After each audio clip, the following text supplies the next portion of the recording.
नमस्कार साथियों, अस्सलाम वालेकुम। आप सभी लोगों का हमारे online YouTube channel UP Urdu GS academy पर बहुत बहुत स्वागत है। साथियों, आज मैं आप लोगों की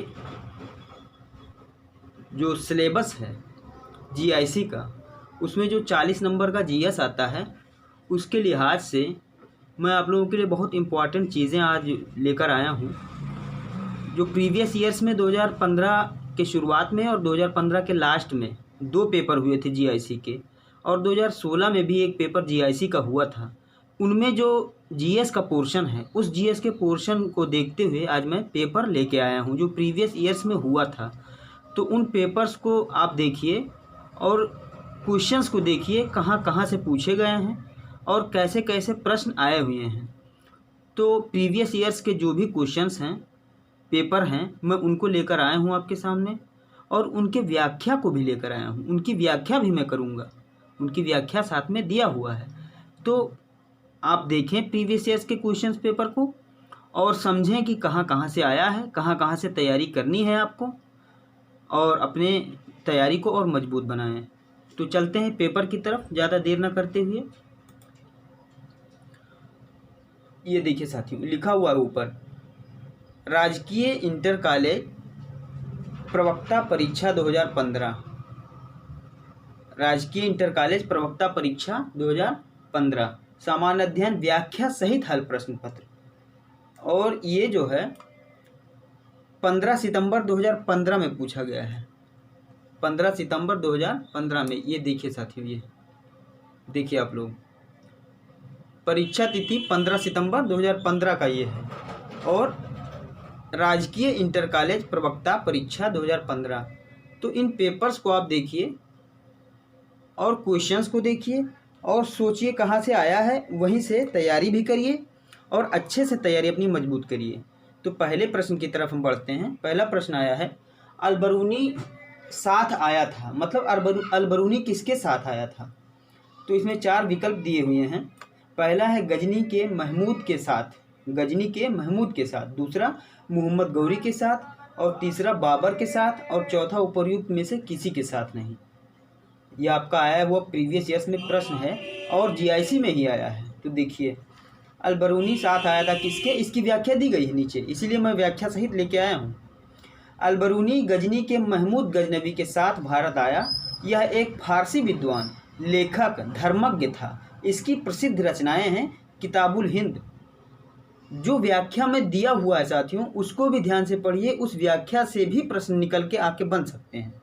देखिए, किताबुल हिंद अलबरूनी की हैं, तहकीके हिंद अलबरूनी की हैं। इसके अतिरिक्त महमूद गजनवी के दरबार में फिरदौसी एवं उतबी आदि विद्वान थे। एक एक शब्द देखिए और लिखते भी चलिए, तो मेरे ख्याल से बहुत अच्छा रहेगा।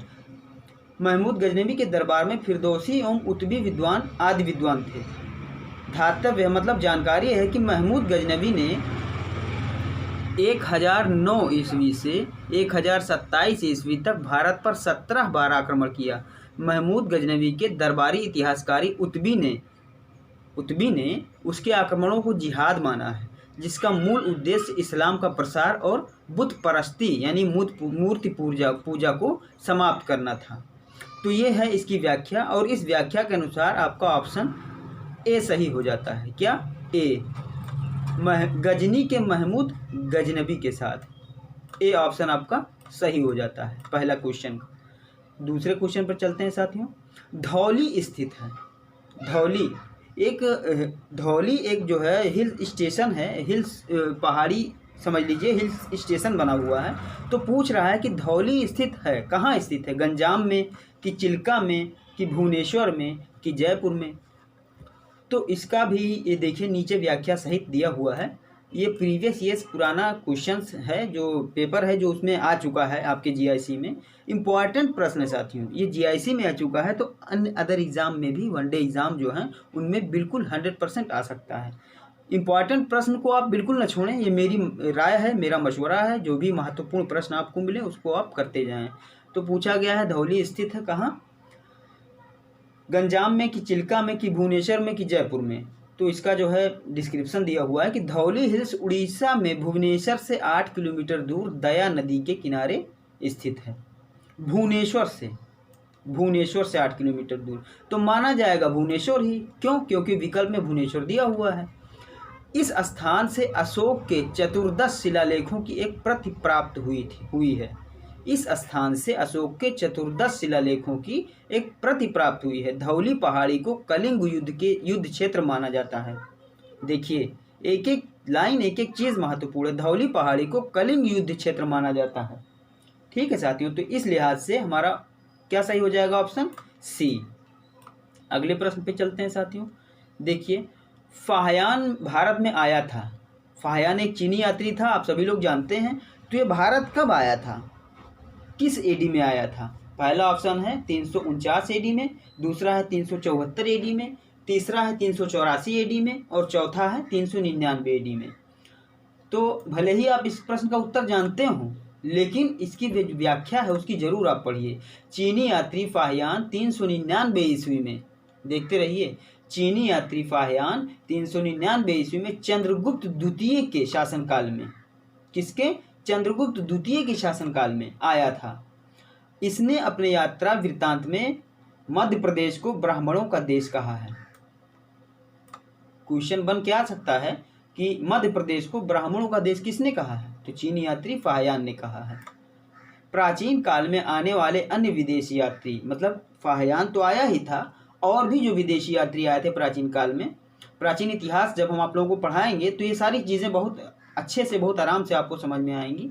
तो और भी यात्री आए थे, जिनमें मेगस्थनीज है जो चंद्रगुप्त मौर्य के दरबार में था। ठीक, डायमेकस है, बिंदुसार के दरबार में आया था। ये डायनोसियस है, ये अशोक के दरबार में आया था। तो इसमें एक एक चीज़ आप देख लीजिए। मेगस्थनीज चंद्रगुप्त के दरबार में आया था, डायमेकस बिंदुसार के दरबार में आया था, और डायनोसियस अशोक के दरबार में आया, और होएनसांग हर्षवर्धन के दरबार में। हाथ से होएनसांग और हाथ से हर्षवर्धन, तो ये तो आपको बहुत आसानी से याद हो जाएगा।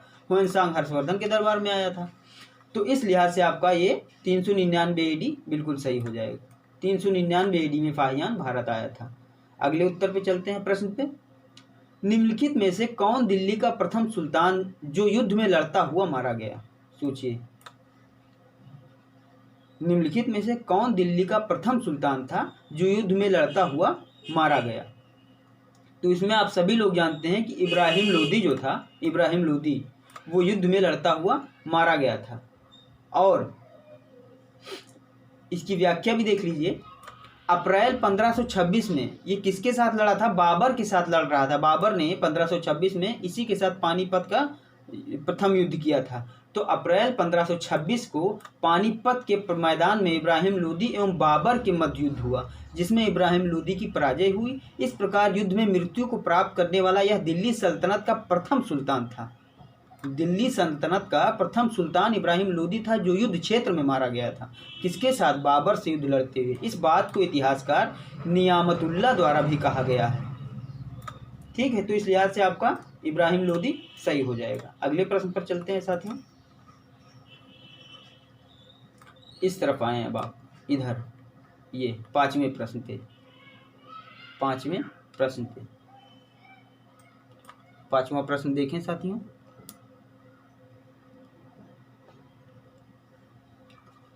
कोलीय विद्रोह लोगों से संबंधित था। अब इसका कहने का मतलब ये है कि कोलीय विद्रोह जो हुआ था वो किन लोगों से संबंधित था, किन क्षेत्र के लोगों से संबंधित था।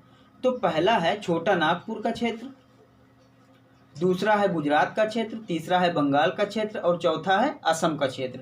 तो आप सभी लोग जानते होंगे साथियों कि जो छोटा नागपुर का क्षेत्र था, छोटा नागपुर का क्षेत्र, वहाँ से कोलीय विद्रोह शुरुआत हुई थी। तो वहीं के लोगों द्वारा ये संबंधित था। तो इसकी जो व्याख्या है वो भी आप पढ़ लें। कोल विद्रोह आता है क्वेश्चन में, बहुत ही इंपॉर्टेंट है। कोल विद्रोह 1831 ईस्वी के लगभग हुआ। छोटा नागपुर के कोलों ने यह विद्रोह, ये जनजाति थी एक साथियों, तो आप देखिए, पढ़ते चलिए कि छोटा नागपुर के कोलों ने यह विद्रोह उस समय किया जब उनकी भूमि उनके मुखिया लोगों से लेकर मुस्लिम तथा सिख कृषकों को दे दी गई 1831 में। अब 1831 में कौन था भारत में? अंग्रेज थे, वही ये सब किए होंगे। तो उनकी भूमि जो है, कोल लोगों की भूमि ले करके मुस्लिम और सिख कृषकों को दे दी गई। इस विद्रोह में कोलों का नेतृत्व सुरगा और सिगराय ने किया था। सुरगा और सिगराय ने, ये दोनों जो इम्पोर्टेंट नाम हैं वो आप नाम जो है या लिख लीजिए या याद कर लीजिए। यह मुख्य रूप से सिंहभूमि, पलामू, हजारीबाग आदि क्षेत्रों में व्यापक रूप से फैला।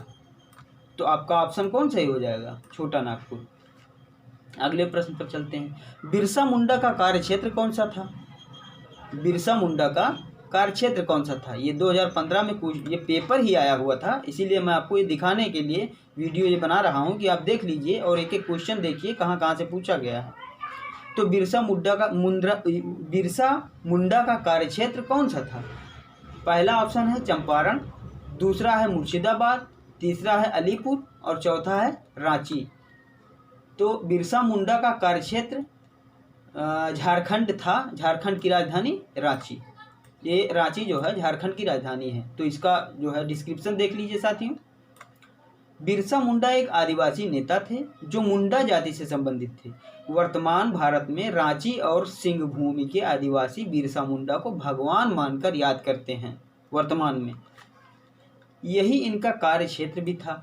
इन्होंने 1893 से 1900 के बीच, यानी 7 साल, 1893 से 1900 के बीच मुंडा विद्रोह का नेतृत्व किया। यह विद्रोह मुंडों की पारंपरिक भूमि व्यवस्था, खूंट कट्टी या मुंडारा का जमींदारी या व्यक्तिगत भू राजस्व वाली भूमि व्यवस्था में परिवर्तन के विरुद्ध था। मतलब इनकी जो भू राजस्व व्यवस्था थी उनमें जो है ज़बरदस्ती कोई परिवर्तन किया गया था अंग्रेजों द्वारा या वहाँ के जमींदारों द्वारा या साहूकारों द्वारा। तो इनकी पीड़ा बढ़ गई थी, इसलिए इन्होंने आंदोलन कर लिया था। तो इस ऑप्शन का इस जो है प्रश्न का ऑप्शन रांची बिल्कुल सही है, क्योंकि ये झारखंड की राजधानी रांची से थे। अगला प्रश्न देखिए साथियों, नाथुला दर्रा भारत के किस राज्य में स्थित है? तो ये तो सिक्किम में है। अभी इसका हम व्याख्या भी बता रहे हैं। नाथुला दर्रा भारत के किस राज्य में स्थित है? पहला ऑप्शन है असम, दूसरा है उत्तराखंड, तीसरा है सिक्किम और चौथा है जम्मू कश्मीर। तो इसमें सिक्किम सही है साथियों, नाथुला दर्रा सिक्किम में ही है। अब इसकी व्याख्या भी देख लीजिए, एक तरफ लिखा है दर्रा, एक तरफ लिखा है अवस्थिति। तो नाथुला दर्रा सिक्किम में है, जोजिला और पीरपंजाल दर्रा जम्मू कश्मीर में है, नीति दर्रा या माना दर्रा उत्तराखंड में है और शिपकिला या रोहतांग दर्रा, मतलब शिपकिला दर्रा अलग है, रोहतांग दर्रा अलग है, तो शिपकिला दर्रा और रोहतांग दर्रा हिमाचल प्रदेश में है। तो ये चीज़ें आप देख लीजिए, कोई भी दर्रा आ सकता है, पूछ सकता है। अगले प्रश्न पे चलते हैं साथियों। निम्नलिखित में से कौन सा स्थान परमाणु शक्ति स्टेशन के लिए प्रसिद्ध है? देखिए, पहला ऑप्शन है कोटला, दूसरा है बदरपुर, तीसरा है भद्रा, चौथा है कुडनकुलम। तो तमिलनाडु ही है, तो तमिलनाडु में यही है कुडनकुलम। बाकी तो और नाम से ही पता चलता है कि कुडनकुलम तमिलनाडु में है। तमिलनाडु चूँकि समुद्र के किनारे पड़ता है दाहिने छोर पर, तो परमाणु शक्ति या जो भी होता है वो समुद्र के बिल्कुल की छोर पर ही किया जाता है। तो इसका आंसर कुडनकुलम हो जाएगा। व्याख्या देख लीजिए, तमिलनाडु प्रांत तिरुनेलवेली जिले में स्थित कुडनकुलम नामक स्थान परमाणु शक्ति स्टेशन के लिए प्रसिद्ध है। यहाँ भारत एवं रूस के सहयोग से 1000 मेगावाट की परमाणु विद्युत परियोजना स्थापित की गई है। किसके? भारत और रूस के सहयोग से, रूस और भारत और रूस के सहयोग से 1000 मेगावाट की परमाणु विद्युत परियोजना स्थापित की गई है। अगस्त 2016 में प्रधानमंत्री नरेंद्र मोदी ने नई दिल्ली से रूस के राष्ट्रपति व्लादिमीर पुतिन ने मॉस्को से तथा तमिलनाडु की मुख्यमंत्री जयललिता, उस समय जयललिता थी, अब तो उनका जो है निधन हो गया, ने चेन्नई से वीडियो कॉन्फ्रेंसिंग कर कुडनकुलम परमाणु विद्युत परियोजना की प्रथम इकाई को राष्ट्र को समर्पित किया। तो ये 8वां प्रश्न था साथियों। अब हम लोग चलते हैं अगले पेज पे।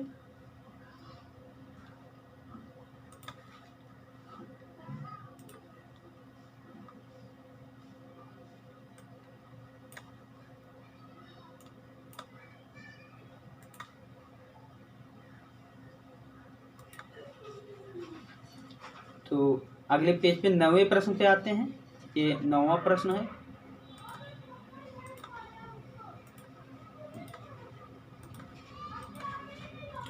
9वां प्रश्न ये कहा गया है, यूरोप के निम्नलिखित देशों में से, देखिए 9वां प्रश्न कहा गया है, यूरोप के निम्नलिखित देशों में से कौन खाद्यान्न उत्पादन में आत्मनिर्भर है? पहला ऑप्शन है ब्रिटेन, दूसरा है फ्रांस, तीसरा है जर्मनी और चौथा है इटली। तो पूछा है यूरोप के, मतलब यूरोप महाद्वीप जो है, यूरोप महाद्वीप के जितने भी देश हैं उन देशों में से कौन सा ऐसा देश है जो खाद्यान्न उत्पादन में आत्मनिर्भर है? तो इसमें फ्रांस है साथियों। इसकी व्याख्या देख लीजिए, इसकी व्याख्या देख लीजिए। फ्रांस यूरोप का एकमात्र ऐसा देश है जो खाद्यान्न उत्पादन में आत्मनिर्भर है। अधिकांश जनसंख्या नगरीय होने के बावजूद कृषि प्रधान देश होने के कारण इसे किसानों का देश कहा जाता है। ठीक है, आपने फ्रांस क्रांति भी सुनी होगी, बहुत ही मशहूर है।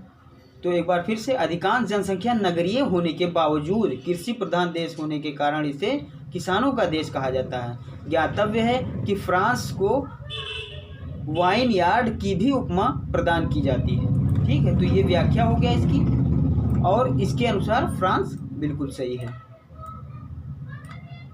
अगले प्रश्न पे चलते हैं साथियों। यूरोप में 4 राजधानियों से होकर प्रवाहित होने वाली नदी कौन सी है? ये विश्व भूगोल की बात है साथियों। विश्व भूगोल हम अभी पहुँचे नहीं हैं, भारत भूगोल पढ़ा रहे हैं, भारत भूगोल के बाद विश्व भूगोल पर आएंगे। तो आप लोग ये जान लीजिए कि जो डेन्यूब नदी है, डेन्यूब, मेर्स, राइन और लॉयर, तो जो डेन्यूब नदी है साथियों वो 4 राजधानियों से प्रवाहित होती है। इसकी व्याख्या देखिए, डेन्यूब नदी जर्मनी के ब्लैक फॉरेस्ट पर्वत से निकलकर, एक एक व्याख्या देखते रहिए। डेन्यूब नदी जर्मनी के ब्लैक फॉरेस्ट पर्वत से निकलकर पूर्व में बहती हुई काला सागर में गिरती है। यह यूरोप की 4 राजधानियों से होकर गुजरती है। ये है 4 राजधानियों के नाम इस तरह से हैं। बुखारेस्ट रोमानिया में है, बेलग्रेड पूर्व यूगोस्लाविया में है, बुडापेस्ट हंगरी में है एवं वियना ऑस्ट्रिया में है। एक बार फिर से, बुखारेस्ट, बेलग्रेड, बुडापेस्ट और वियना, ये 4 राजधानियां हैं जहां से डेन्यूब नदी गुजरती है। तो वोल्गा के बाद यह यूरोप की सबसे बड़ी नदी है। मतलब यूरोप की सबसे बड़ी नदी वोल्गा नदी है, लेकिन यूरोप के बाद ये सबसे बड़ी नदी है। जबकि राइन नदी स्विट्जरलैंड में आल्प्स पर्वत से निकलकर जर्मनी व नीदरलैंड में बहती हुई उत्तरी सागर में मिलती है। तो विश्व के सबसे अधिक व्यापार भार वाले बंदरगाह, ये भी देख लीजिए कि विश्व के सबसे अधिक व्यापार भार वाले बंदरगाह में से एक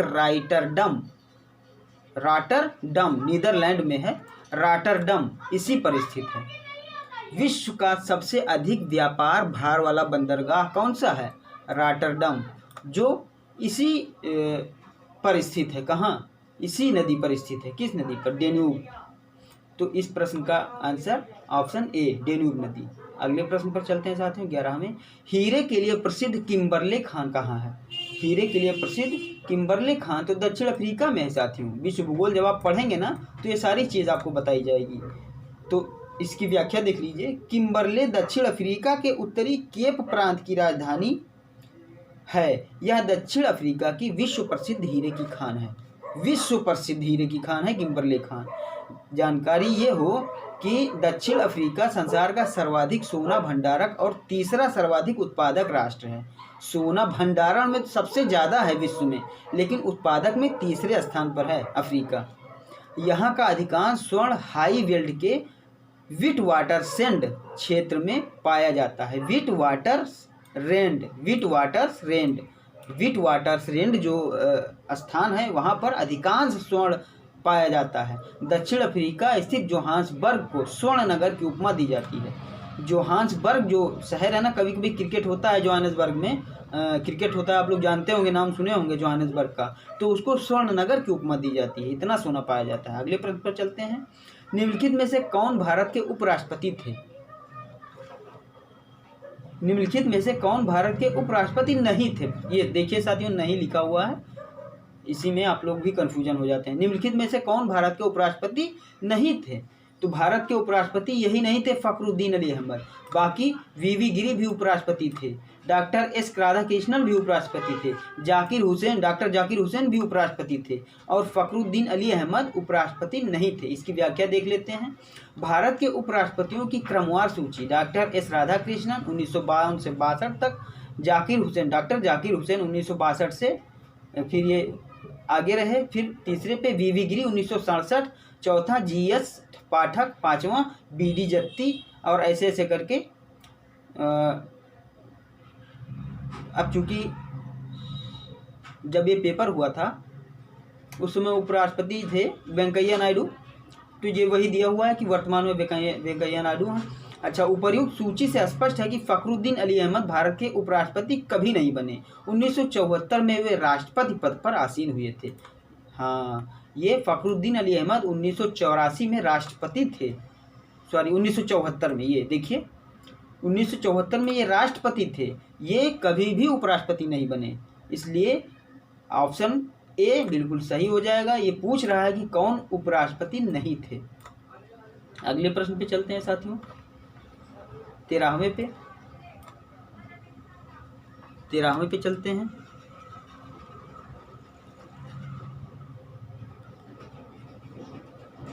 तेरहवां क्वेश्चन कहा गया है कि भारत में राज्यसभा किसका प्रतिनिधित्व करती है। 4 ऑप्शन दिए हुए हैं: राज्यों की विधानसभाओं का, भारतीय जनता का, राजनीतिक बलों का, राज्यों और संघ राज्य क्षेत्रों का। ये पॉलिटी का क्वेश्चन है। और भारत में राज्यसभा किसका प्रतिनिधित्व करती है, तो इसका जो व्याख्या देख लें साथियों। राज्यों और संघ राज्य क्षेत्रों का प्रतिनिधित्व करती है, इसका व्याख्या देख लें। इसकी संविधान के अनुच्छेद 80 के अंतर्गत, मैं बोल भी रहा हूं और स्पष्ट बोलने का प्रयास बिल्कुल है मेरा। संविधान के अनुच्छेद 80 के अंतर्गत राज्यसभा राज्यों और संघ राज्य क्षेत्रों के प्रतिनिधियों से मिलकर बनेगी, ऐसा अनुच्छेद 80 में कहा गया है। किससे? राज्यसभा राज्यों और संघ राज्य क्षेत्रों से, मतलब ये चौथा वाला डी ऑप्शन, राज्यों और संघ राज्य क्षेत्रों से। अतः स्पष्ट है कि राज्यसभा राज्यों और संघ राज्य क्षेत्रों का प्रतिनिधित्व करती है। वर्तमान में राज्यसभा में 245 सदस्य, मतलब ये तो 2015 में पेपर हुआ था तो उस हिसाब से लिखा हुआ है, तो इसका ऑप्शन डी बिल्कुल सही है। ये जो संविधान के अनुच्छेद 80 में है ये तो बिल्कुल सही है। इसमें कहा गया है कि राज्यों और संघ राज्य क्षेत्रों से मिलकर बनेगी राज्यसभा। अगले प्रश्न पर चलते हैं। निम्नलिखित में से कौन संविधान सभा के अध्यक्ष थे? निम्नलिखित में से कौन संविधान सभा के अध्यक्ष थे? 4 ऑप्शन दिए हैं: डॉक्टर BR अम्बेडकर, सरदार वल्लभ भाई पटेल, KM मुंशी और राजेंद्र प्रसाद। तो संविधान सभा के अध्यक्ष आप सभी लोग जानते हैं कि डॉक्टर राजेंद्र प्रसाद थे संविधान सभा के अध्यक्ष। इसकी व्याख्या हम देखते हैं अभी। 11 दिसंबर 1946 को, देखते रहिए, 11 दिसंबर 1946 को डॉक्टर राजेंद्र प्रसाद को संविधान सभा का अस्थायी अध्यक्ष नियुक्त किया गया था, जबकि 9 दिसंबर 1946 को संविधान सभा की प्रथम बैठक में सच्चिदानंद सिन्हा को अस्थायी अध्यक्ष निर्वाचित किया गया था। तो कभी कभी प्रश्न में अस्थायी अध्यक्ष पूछ लेता है, अस्थायी अध्यक्ष, ये अस्थायी, और कभी कभी अस्थायी अध्यक्ष पूछ लेता है और कभी कभी अस्थायी अध्यक्ष पूछता है। तो अस्थायी अध्यक्ष में तो डॉक्टर राजेंद्र प्रसाद हो जाएंगे, लेकिन अस्थायी जब पूछेगा तो आपको सच्चिदानंद सिन्हा को लगाना पड़ेगा, जबकि प्रारूप समिति के अध्यक्ष डॉक्टर भीमराव अंबेडकर। तो 3 क्वेश्चन इसमें बना, अस्थायी अध्यक्ष, अस्थायी अध्यक्ष और प्रारूप समिति के अध्यक्ष डॉक्टर भीमराव अंबेडकर। प्रांतीय सभा समिति के अध्यक्ष सरदार वल्लभ भाई पटेल थे। पूछ लेता है कभी कभी प्रांतीय संविधान समिति के अध्यक्ष कौन बने थे? तो सरदार वल्लभ भाई पटेल बने थे। कार्य संचालन समिति के अध्यक्ष KM मुंशी थे। ये सारी चीजें आपको ध्यान में रखनी होगी साथियों। बढ़ते हैं अगले प्रश्न पे। भारत में जनमत के निर्माण में मुख्य तत्व कौन होता है? जनमत के निर्माण में तो ऑप्शन 1 परिवार, ऑप्शन 2 स्वतंत्र प्रेस, 3 न्यायिक निर्णय और चौथा शिक्षा संस्थाएं। तो इसमें स्वतंत्र प्रेस जो है ना, वो जनमत के निर्माण में, जनमत के निर्माण जो चौथा स्तंभ है, ये आप सभी लोग जानते होंगे। स्वतंत्र प्रेस जनमत के निर्माण में मुख्य तत्व होता है। इसकी जो है व्याख्या देखिए। 20वीं शताब्दी के युग में स्वतंत्र प्रेस यानी मीडिया जनमत के निर्माण में मुख्य तत्व है। यह जनमत को जानने का भी सबसे सरल एवं स्वीकृत माध्यम है। स्वतंत्र प्रेस प्रशासन एवं जनता के बीच कड़ी का कार्य करता है। प्रशासन एवं जनता के बीच ये एक कड़ी का कार्य करता है। यह व्यवस्था की समस्याओं, मुद्दों, तनावों, द्वंद्वों, सवालों को रेखांकित करने में प्रेस की भूमिका सर्वाधिक प्रमुख होती है। विल्की की अभिव्यक्ति के अनुसार स्वतंत्र, कोई एक विल्की हैं, विद्वान हैं, तो उनकी अभिव्यक्ति थी, उन्होंने कहा था कि स्वतंत्र प्रेस लोकतंत्र की रीढ़ है। ठीक है, तो इस हिसाब से आपका ऑप्शन बी बिल्कुल सही हो जाएगा। पढ़ते हैं 16वें प्रश्न की ओर। नियंत्रक और महालेखा परीक्षक द्वारा की गई टिप्पणियों पर कार्रवाई करने की प्रथम जिम्मेदारी किसकी बनती है? नियंत्रक एवं महालेखा परीक्षक, ये भी पॉलिटी का ही प्रश्न है साथियों। तो इसमें पहला ऑप्शन है भारत के राष्ट्रपति की, उच्चतम न्यायालय की, संसद की और राष्ट्रीय विकास परिषद की। तो इसमें जो है 16वें का ऑप्शन कौन सा सही हो जाएगा साथियों? 16वें का ऑप्शन सी बिल्कुल सही हो जाएगा। 16वें का जो ऑप्शन सी है वो बिल्कुल सही हो जाएगा। इसका जो है आप वो देख लीजिए व्याख्या, ये देखिए इसकी व्याख्या, इसकी व्याख्या दी हुई है साथियों।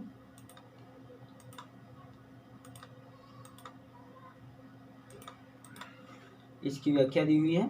संविधान के अनुच्छेद 148 देखिए,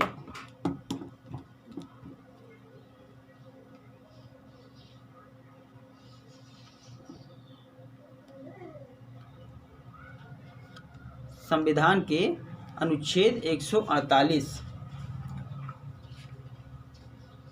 में नियंत्रक एवं महालेखा परीक्षक के स्वतंत्र पद की व्याख्या की गई है। 148 अनुच्छेद 148 में कैग इसको कहते हैं, कैग CAG, या केंद्र, राज्य या किसी अन्य प्राधिकरण या संस्था के महालेखा परीक्षक से जुड़े लेखा मामलों को व्यवस्थापित करता है एवं उनका निरीक्षण करता है। इसकी नियुक्ति राष्ट्रपति द्वारा की जाती है। किसकी? CAG कैग की 148 मतलब नियंत्रक एवं महालेखा परीक्षक की। या केंद्र सरकार के लेखों से संबंधित रिपोर्ट राष्ट्रपति को सौंपता है, जो उसे संसद पटल पर रखते हैं। इसके उपरांत संसद इन रिपोर्ट की जांच लोक लेखा समिति से करवाती है और इसके निष्कर्षों से संसद को अवगत कराती है।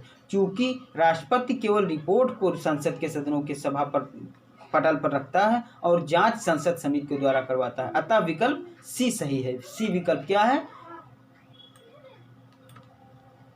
सी विकल्प सही है साथियों, बिल्कुल।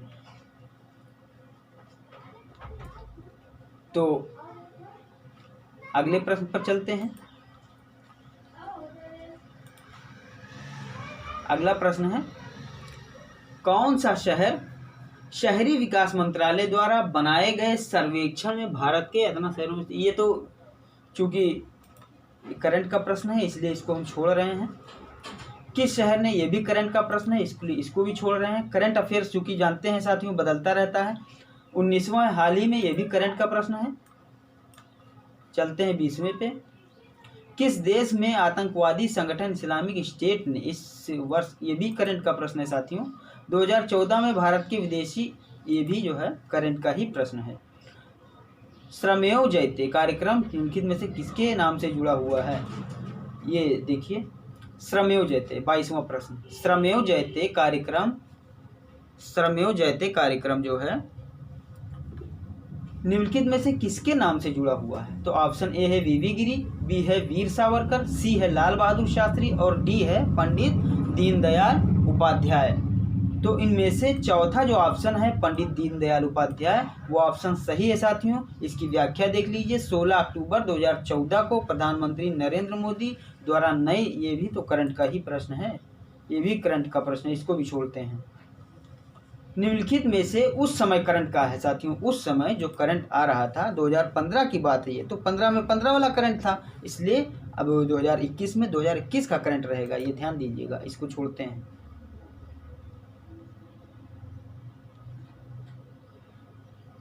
ये है 23वां प्रश्न।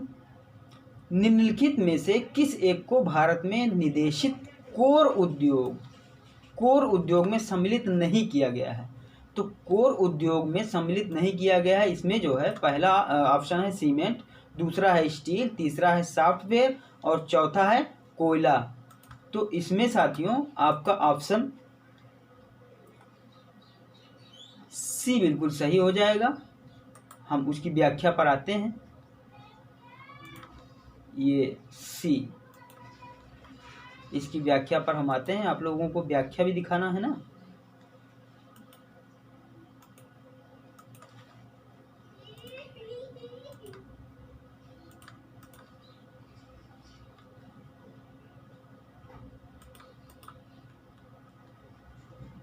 व्याख्या आप लोग देखिए साथियों, इसकी व्याख्या देखिए।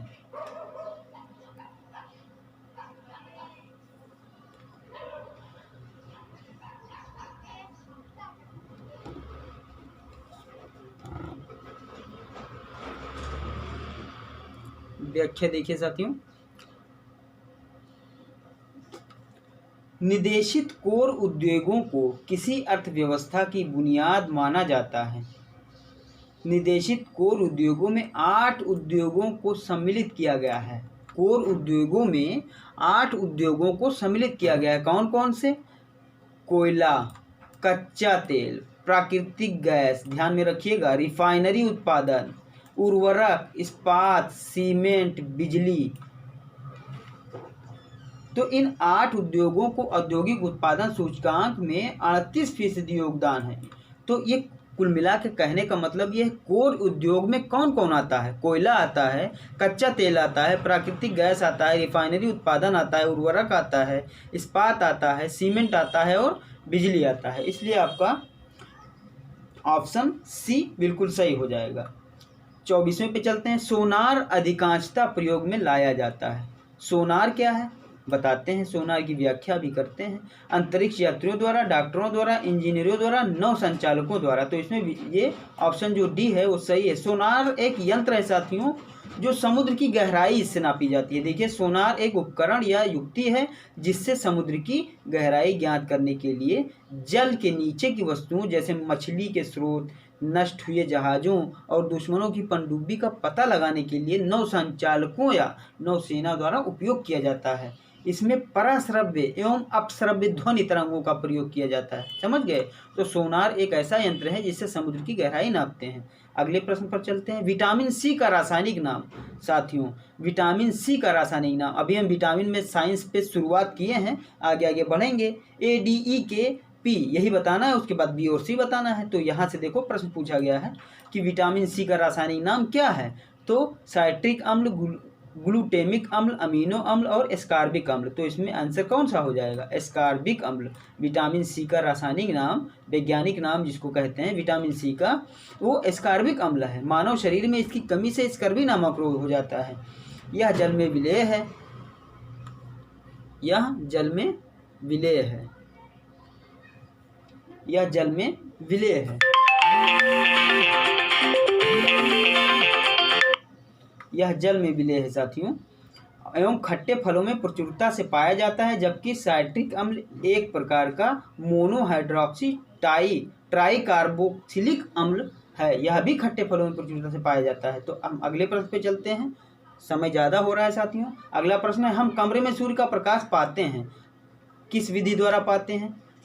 तो ये तो प्रकीर्णन विधि द्वारा पाते हैं, सभी लोग जानते हैं, प्रकीर्णन विधि द्वारा। अगले प्रश्न पे चलते हैं।